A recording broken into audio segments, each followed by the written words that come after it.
लक्ष्मण मूर्छा और राम का विलाप पाठ पर आधारित अब हम लोग प्रश्नोत्तर करेंगे। हम लोग कवितावली में प्रश्न 4 तक कर चुके हैं। अब प्रश्न नंबर 5 से हम लोग करेंगे। प्रश्न 5 है व्याख्या का। पहला प्रश्न है 5 का मम हित लागी ताजेहु पितु माता सहियु विपिन हिम आतप वाता जो जनितेहु बन बिछहु बिछहु पितु वचन मनतेहु नहीं ओहु। इसकी व्याख्या करनी है। व्याख्या इस प्रकार है। लक्ष्मण के मूर्छित होने पर राम विलाप करते हुए कहते हैं कि तुमने मेरे हित के लिए माता पिता का त्याग कर दिया और वनवास को स्वीकार किया। तुमने ही वन में रहते हुए सर्दी, धूप, आंधी, तूफान आदि को सहा है। यदि मुझे पहले ये पता होता कि वन में मैं अपने भाई से बिछड़ जाऊंगा तो मैं अपने पिता की बात नहीं मानता और तुमको अपने साथ लेकर वन में नहीं आता।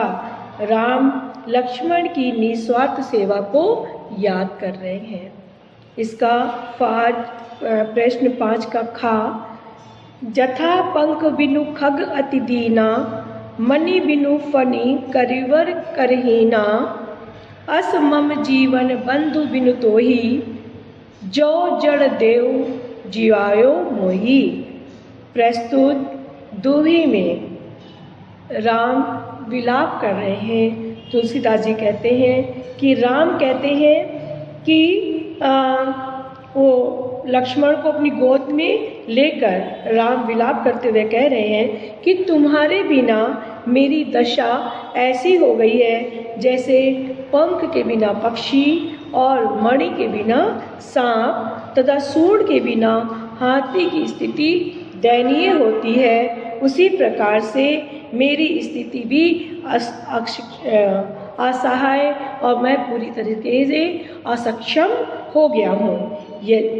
यदि भाग्य ने तुम्हारे बिना मुझे जीवित रखा तो मेरा जीवन इसी तरह शक्तिहीन रहेगा। दूसरे शब्दों में मेरे तेज व पराक्रम के पीछे तुम्हारी ही शक्ति कार्य करती रही है। हे भाई, अब मैं तुम्हारे बिना अपना जीवन किस प्रकार से जीऊंगा। 5 का गा मांग 5 का गा है मांग के खइबो मसीद को सुइबो लेबो को एक गुना देव को दोई। ये कवितावली की पंक्तियाँ हैं, कवितावली से है। इसमें तुलसीदास जी ने समाज से अपनी तटस्थता की बात कही है। उन्हें समाज से कुछ लेना देना नहीं है। वे कहते हैं समाज की बातों का उन पर कोई भी प्रभाव नहीं पड़ता है। वे किसी पर आश्रित नहीं है, मात्र राम के वो सेवक हैं। जीवन निर्वाह करने के लिए वो भिक्षावृत्ति करते हैं, मांग कर खाते हैं तथा मस्जिद में सोते हैं। उन्हें संसार से कोई लेना देना नहीं है। इन पंक्तियों में तुलसीदास ने अपने आप को सांप्रदायिकता से ऊपर उठकर रहने की बात कही है। वो जाति पाति के बंधन में नहीं बनते, वह हिंदू मुसलमान के बंधन से भी अपने आप को ऊपर रखते हैं। 5 का घा ऊंचे नीचे करम धर्म अधर्म करी पेट को ही बचत बेचत बेटा बेट की। प्रस्तुत पंक्तियाँ भी कवितावली से ली गई है। तुलसीदास ने अपने समय की आर्थिक दशा का यथार्थ परक चित्रण किया है। इस समय लोग छोटे छोटे बड़े गलत हर प्रकार से कार्य कर रहे थे। वो कोई पेट की आग को बुझाने के लिए कोई भी कार्य करने में अपने आप को पीछे नहीं रख रहे थे। उन्हें लग रहा था किसी प्रकार से उनका पेट भर जाए, क्योंकि उन्हें अपनी भूख मिटानी थी। वे कर्म की प्रवृत्ति और तरीके की परवाह नहीं कर रहे थे कि जो उनका कर्म है वो किस तरीके का है, उसकी उन्हें कोई परवाह नहीं थी। पेट की आग शांत करने के लिए वे अपने बेटा बेटी को अर्थात अपनी संतानों को भी बेचने के लिए विवश हैं। अर्थात पेट भरने के लिए व्यक्ति कोई भी पाप कर सकता है। प्रस्तुत पंक्तियों में कवि ने उस समय की लोगों की जो आर्थिक स्थिति थी उसका चित्रण किया है कि जब पेट की आग इतनी भयंकर होती है, इतनी विकराल होती है, इतनी भीषण होती है कि उस आग को बुझाने के लिए व्यक्ति कोई भी अनुचित कार्य करने के लिए तैयार हो जाता है। प्रश्न नंबर 6, भातृशोक में राम की दशा को कवि ने प्रभु की नर लीला की अपेक्षा सच्ची मानवीय अनुभूति के रूप में रचा है। क्या आप इससे सहमत हैं? तर्कपूर्वक उत्तर दीजिए। इसका उत्तर इस प्रकार लिखेंगे, लक्ष्मण के मूर्छित होने पर राम को जिस प्रकार से विलाप करते हुए दिखाया गया वह ईश्वरीय लीला के बजाय आम व्यक्ति की विलाप अधिक लगता है। राम ने अनेक ऐसी बातें कही जो आम व्यक्ति ही कहता है, जैसे यदि मुझे पहले पता होता कि तुम्हारा वियोग सहना पड़ेगा तो मैं तुम्हें कभी अपने साथ लेकर नहीं आता।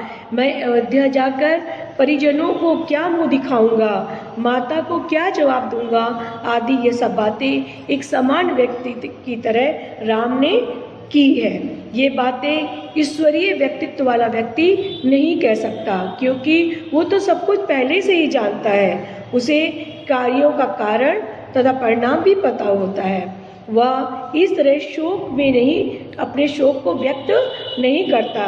राम द्वारा लक्ष्मण के बिना खुद को अधूरा समझना आदि विचार भी आम व्यक्ति कर सकता है।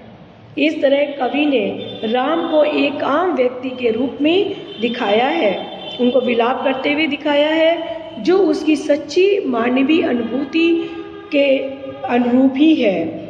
हम इस बात से सहमत हैं कि ये विलाप राम की नर लीला की अपेक्षा मानवीय अनुभूति अधिक है। प्रश्न नंबर 7, शोकग्रस्त माहौल में हनुमान के अवतरण को करुण रस के बीच वीर रस का आविर्भाव क्यों कहा गया है? इसका उत्तर इस प्रकार लिखेंगे, हनुमान लक्ष्मण के इलाज के लिए संजीवनी बूटी लाने हिमालय गए थे। सुमेर पर्वत से वो लाए थे। उनके आने में देर हो रही थी। इधर राम बहुत व्याकुल हो रहे थे। उनके विलाप से वानर सेना में शोक की लहर दौड़ गई थी। उन्हें चारों ओर शोक का माहौल था। इसी बीच हनुमान संजीवनी बूटी लेकर आ गए। सुषेण वैद्य द्वारा तुरंत संजीवनी बूटी से दवा तैयार की गई और लक्ष्मण का इलाज किया गया। लक्ष्मण ठीक हो जाते हैं। लक्ष्मण के उठने से राम का शोक समाप्त हो जाता है और सेना में उत्साह की लहर दौड़ जाती है। लक्ष्मण स्वयं उत्साही वीर थे। उनके आ जाने से सेना का खोया हुआ पराक्रम प्रगाढ़ होकर वापस लौट आता है। इस तरह हनुमान द्वारा पर्वत उठाकर लाने से शोकग्रस्त माहौल में वीर रस का आविर्भाव हो जाता है। प्रश्न नंबर 8, जइयो अवध कवन मुँह लाई, नारी हेतु प्रिय भाई गवाई।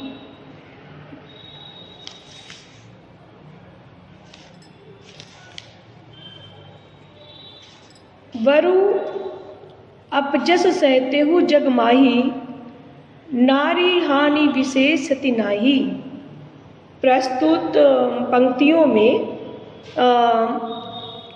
भाई के शोक में डूबे राम के इस विलाप वचन में स्त्री के प्रति कैसा सामाजिक दृष्टिकोण संभावित है, इन पंक्तियों के द्वारा क्या व्यक्त किया गया है। इसका उत्तर इस प्रकार है, भाई के शोक में डूबे राम ने कहा, मैं अवध क्या मुंह लेकर जाऊंगा।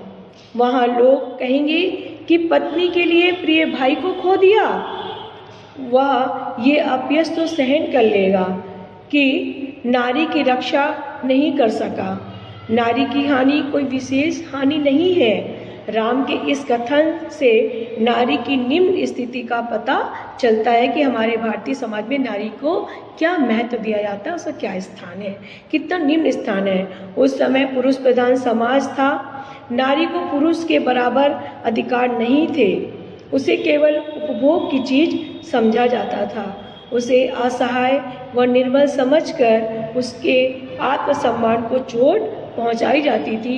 राम की इस बात से उस समय के सामाजिक जो स्थिति थी उसका यहाँ पर वर्णन किया गया है।